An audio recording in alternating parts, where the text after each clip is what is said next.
Hey guys, it's Mike here, and back in the Buu saga of Dragon Ball Z and that section of the manga, Vegeta was observing Goku fighting against Kid Buu. It was at that point that his character had finally gone about in a full circle of a sense, admitting that Goku, the one that he entered the story in order to fight, was inevitably better than him. However, is that actually true? Is Goku really better than Vegeta as he said and Toriyama wrote? Or perhaps was Vegeta actually going against the evidence that we see throughout the course of the story? Well, I'm going to be going in depth into this, taking a look not only at Vegeta's statement, but the history of Goku and Vegeta relative to one another, not just in Dragon Ball, but going forward into the future, and discussing exactly if that's the case. So let's get into that right now. So let's begin with the statement itself, as we could see right here, and I'm going to back it up a little bit to when everything starts. Vegeta's looking on the fight between Super Saiyan 3 Goku and Kid Buu, as you could see right here, observing from a cliff top. And what he goes on to say is, through his own monologue, I guess he's actually saying this out loud, even though it looks more like an internal one, "Kakarot, you are glorious. This creature is far beyond my power. No one but you can fight him. I think I see at last why I could never beat you." Now, this is actually not correct, as I'll get into very soon, not to mention that the only one who could fight him being Goku also isn't really true, but let's keep going. "I thought it was because you had people to protect. I thought that desire created some unfathomable power in you, but I have the same desire now. I have others to protect, and yet I still fight to win, to enjoy it, to kill enemies, to puff up my pride. Not you. You've never fought to win. Once again, not correct. You fight to better yourself, to push your limits. That's why you never killed your enemies." I guess, Vegeta, you weren't paying attention when you blew up Yakan right in front of you. "Why you refuse to kill me. As if you knew all along I would learn to have a soul. I should hate you. A Saiyan who loves to fight and is kind? Good luck, Kakarot, you are the champion." Or, in the Japanese, Vegeta actually says, "Number one," which means you are number one. I don't know why they didn't just translate it that way in here. I also don't understand why they often do that in English dubs or even the subtitles, where you can clearly hear them saying something in English in the Japanese version, and then they translate it separately. It's like those subtitle people are just trying to piss me off. But nonetheless, what ends up happening here is that you could see Vegeta states that Goku is superior to him. He's the champion, he's better than him, or that he is number one, which means, of course, that Vegeta is behind him. Obviously, Vegeta, in terms of power in this arc, wouldn't be number two, and neither would Goku, actually, when you think about it, but that's a whole other thing that I guess Toriyama completely forgot about Gotenks and Ultimate Gohan for a lot of this. But does Vegeta's evidence from what he's saying really add up here? I'll take a look back at this after I go into the in-depth information, but let's go back to the very first arc in which Vegeta was introduced, which is the Saiyan Saga. So when Vegeta was introduced, or really when we were introduced again to Goku after the 5-year time skip after the original Dragon Ball, Goku's power paled in comparison to Vegeta. It wasn't even close. Goku, after taking off his weighted clothing, after all the fights he had been through, all the training he went through, everything that he did in Dragon Ball, the magical power-ups, everything like that, only had a power level of 416 by the time that he teamed up with Piccolo to fight Raditz. His most powerful enemy at the time, Piccolo, had a power level of 408. Shows how close he and Goku actually were, but even them combined weren't as powerful as Raditz, who had a 1200 power level. And Vegeta, well, he had one way more. Goku's power wasn't even 1/10 of what Vegeta's was when he showed up on the planet. And not just that, but when he went to the afterlife after he died, he went on to train with King Kai, the most prominent god that we had seen at that point in the story. They call him the Kai in, English, because just like Kami, they didn't want to include religious allegory or information just because of English dub standards. But nonetheless, as King Kai even says here, that both Nappa and Vegeta are more powerful than him, the most prominent god that Goku would go on to train with at this point in the story. And even after Goku trained here under 10 times gravity, learning these new abilities that he'd learned from King Kai, like the Kaioken and the Spirit Bomb, when he shows up and goes full power on the Earth, what exactly is his power level reading? It jumps as Vegeta's observing at 7,000, 8,000, it can't be. And then, we have the iconic moment, Vegeta, what was Kakarot's power level again? It's over 8,000! 8,000! It's a mistake! It's broken! And so Goku's power level, even after that, after what King Kai said that his power, his training with someone would equate to being about, let's say, thousands of years worth of training on the Earth, as he states somewhere around here, as I'll find right here. 158 days with me is like a few thousand years of training on Earth. So even after all that, Goku wasn't even half as powerful as Vegeta in his base form without the use of the Kaioken. As we see when Vegeta powers up right in front of Goku, right when their fight is about to begin, Goku had already been using the Kaioken against Vegeta, who wasn't even powered up to full. But then when he does power up, Goku's so shocked by his power that he's completely caught off guard when Vegeta comes to attack him and starts to wreck him. Goku starts to use the Kaioken, and it still isn't enough because he goes to ×2, which is only 16,000, and he's still getting, Vegeta's still getting the better of him. So even with all this mystical training, Goku has to power himself up, go to Kaioken ×3, and all these other forms just to be able to do anything to Vegeta at his full power. And even then, he's still hitting Vegeta with, so let's show this right here, his Kaioken ×3 Kamehameha, which is only enough to match up to Vegeta, and then he has to use ×4 and literally destroy his own body just so that he would be able to even do anything to Vegeta, who just rolls off the blast. And even then, after everything that Goku has, he still gets beaten by Vegeta when Vegeta goes into his Ozaru form. Even though, realistically, he probably wouldn't even need this Ozaru form at the time to beat Goku because of how broken down his body was from using the Kaioken. And even Goku admits right here, "Shut up, Vegeta, you beat me. You were stronger than I or anyone else thought." So again, Goku lost to Vegeta in the initial fight. A lot of people say that he won, and even Toriyama repeatedly has Vegeta saying that Goku had defeated him in the past or that he never beat him, like he says when he's observing the fight between the two of them. As you could see right here, he says that I could see at last why I could never beat you, but he beat him in his very first fight. In fact, Vegeta beat Goku in every single fight they ever had, which I'll get into soon as well. So it was not Goku who defeated Vegeta here. It was actually Gohan and Krillin with a little bit of help from Goku. So Goku lost one-on-one fair and square. And that isn't the only time, really, that Vegeta was ahead of Goku. Because on Namek, Vegeta continued to get more and more powerful over time. Goku, of course, was on his way to the planet. He was training under 100 times gravity, going through all these Zenkais, using the magical Sensu beans to his advantage, something Vegeta didn't have. He had the healing chamber that he used once, and then Dende healed him. I guess you could say he used the healing chamber twice, but I did break that down in a separate video you could see on my channel. Nonetheless, what happened is that Goku did surpass Vegeta and was able to get his power level to 90,000 in his base, and then 180,000 with just the Kaioken ×2, theoretically 900,000, 1.8 million if he was able to ever pull off the ×20 at this point. But Vegeta, he still continued to get stronger too with Zenkais and fights along the way, to where he was able to match up to Frieza here. So Vegeta had surpassed Goku again and again on the course of this fight, and he was already more powerful than Goku before this point anyway, except for when Goku went through that training, and then of course Goku emerged from the healing chamber. After this, of course, Goku would surpass Vegeta again, not only with that final Zenkai he got on Namek, but then eventually become the Super Saiyan, at which point he was able to defeat Frieza and, stop the great enemy that Vegeta and his people were never able to. Vegeta put all of his faith in Goku for a Saiyan to be the one to defeat and kill Frieza. However, Goku himself was not the one who would stay on top for long. Because Vegeta, under his own power, training on his own, makes up not only the massive disparity in his base between him and Goku, but also becomes a Super Saiyan through his own hellish training, as he describes it right here.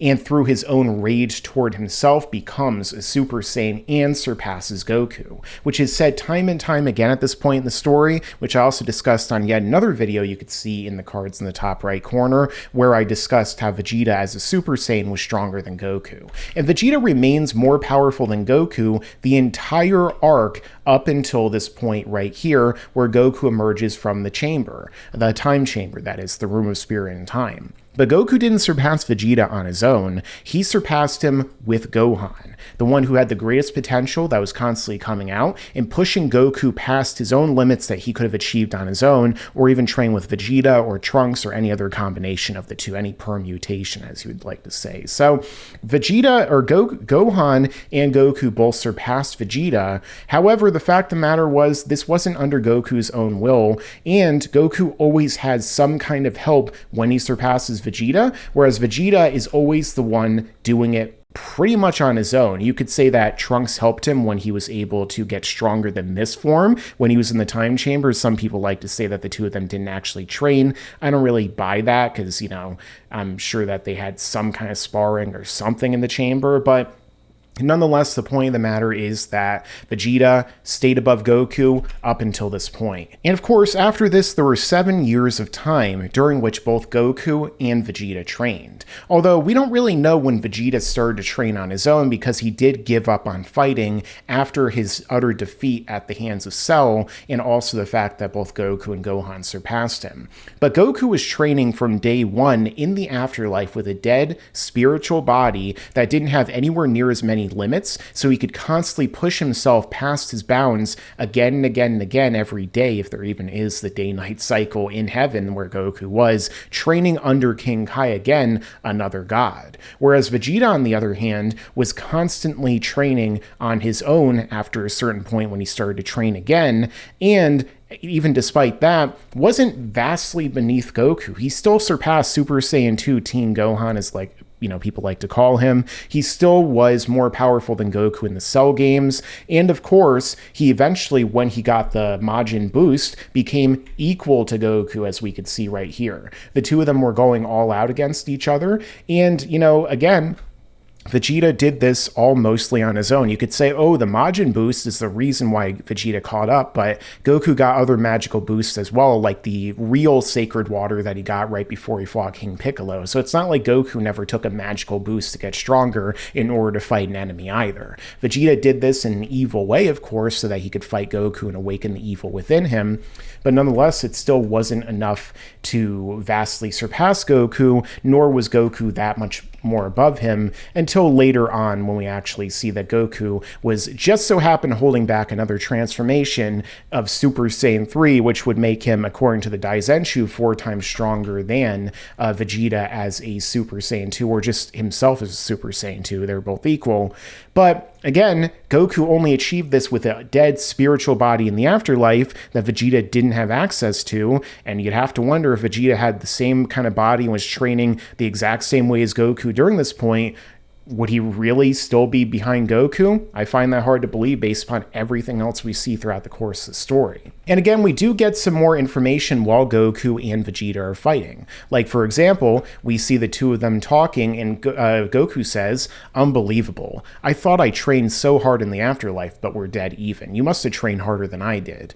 Vegeta says, "No, I thought I did, but you're more gifted than me. I could never make up the difference between us. I finally saw this when you fought Bobby's monster. It was a huge blow. That's why I made up my mind." But again, every single time we see Vegeta try to train to catch up to Goku or surpass him, he's able to do so, or he's able to, stay far ahead of Goku, like, for example, as we see after this in Dragon Ball Super, when Vegeta catches up to Goku, he achieves all the exact same forms as Goku, except for Ultra Instinct and everything like that.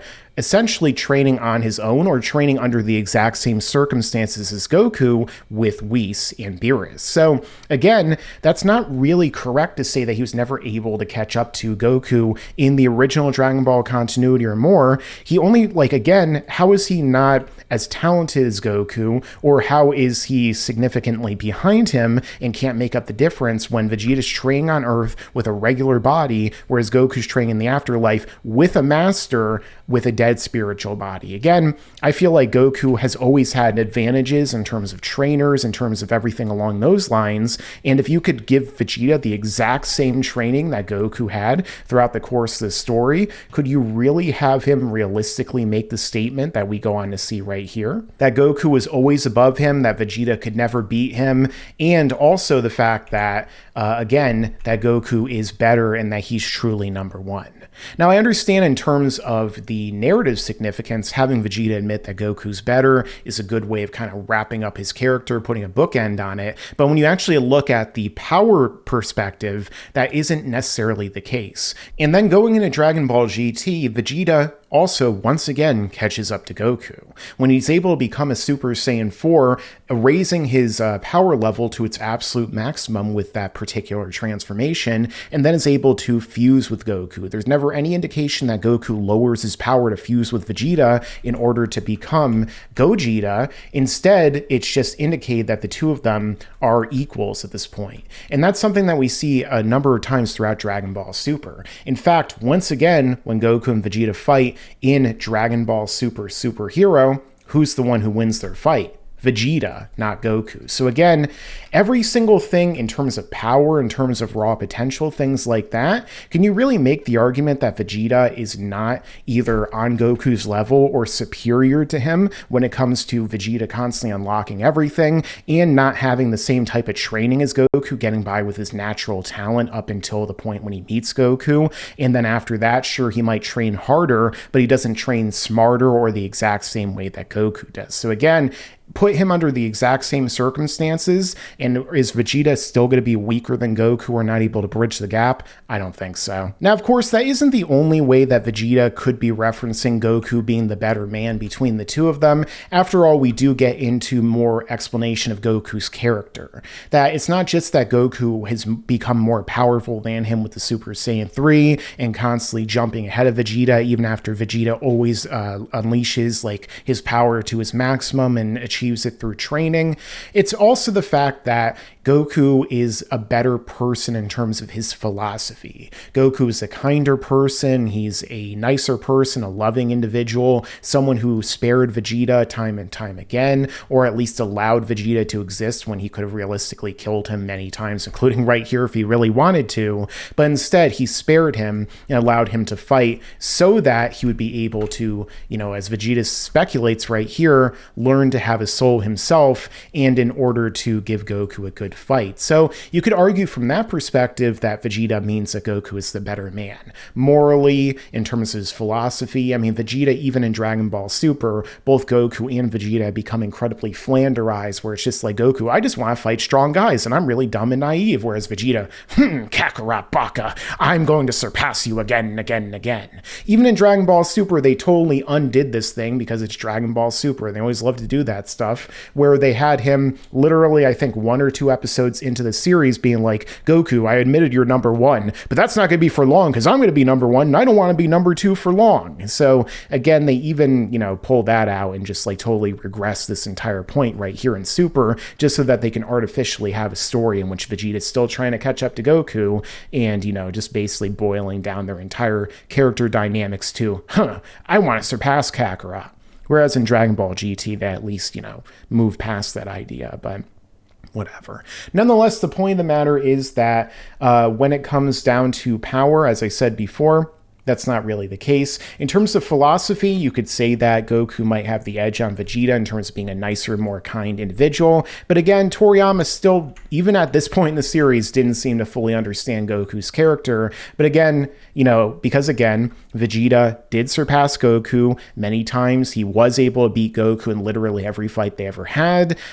He also, at the same time, did say that, Goku didn't ever kill his enemies, which again isn't true. Look at the Red Ribbon Army, look at Yakan, look at Kid Buu himself. Goku killed plenty of people, and so again, that doesn't really line up. So there's a lot of things here that don't really line up with the reality and the history of the situation in which we're saying that Vegeta is not better than Goku, or that Goku is better than Vegeta at least. This isn't to say that Vegeta is necessarily better out of the two. I understand, the Goku fans are probably already in the comments saying, of course Goku's better. He's a way better character, way more interesting, so on and so forth. In terms of their characters by this point in the story, I wouldn't really agree with that either. Goku at this point in the story was also really played out. That's the part of the reason why Toriyama replaced him as the main character at the start of this arc, really at the end of the last one, and Goku went off and really probably never should have come back to begin with, because his story was done. Aside from him becoming like an old man, a master, and things of that nature, he had a great perfect ending in the previous arc,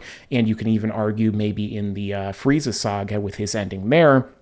But Vegeta still had more room to grow. He had still more character development left remaining within him. In terms of character development, in terms of a lot of those aspects, by this point in the franchise here, and then even afterward, Vegeta was generally a more interesting character than Goku. Goku is a great protagonist up until a point, whereas Vegeta, up until he basically just became, a cardboard cutout like a lot of the characters in Super, was a more interesting and dynamic character as well.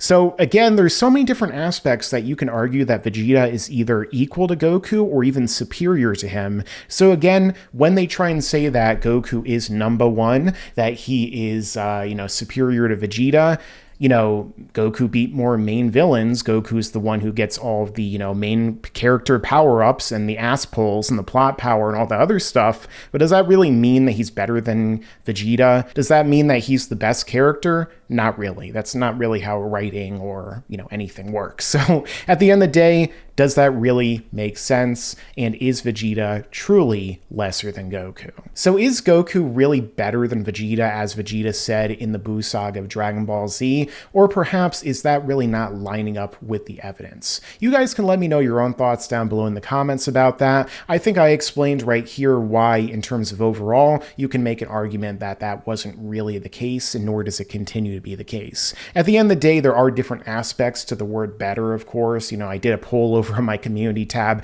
Every single person, well, not everyone, but a lot of them were saying, oh, well, what do you mean by better? Even though we've all seen the Buu Saga, right? Like, you guys should know exactly what I'm talking about when I make a poll like that. But nonetheless, the point of the matter is that you can make an argument that Vegeta isn't really lesser than Goku in a lot of ways, in that the subsequent stories have kind of gone to show that that isn't necessarily the case either. Even the very same fight that Vegeta was observing, Goku ended up losing because Vegeta was assuming that he was more powerful and that his ability would take him further than it did. Inevitably, it failed. And it was Vegeta's idea of using the Spirit Bomb, which is what ended up being victorious, as opposed to Goku defeating Buu himself. So let me know your own thoughts down below in the comments. Make sure to like, share, and subscribe, and stick around, because there's a lot more to come in the future. Hang in there, Kakarot. You are number one. And you better subscribe!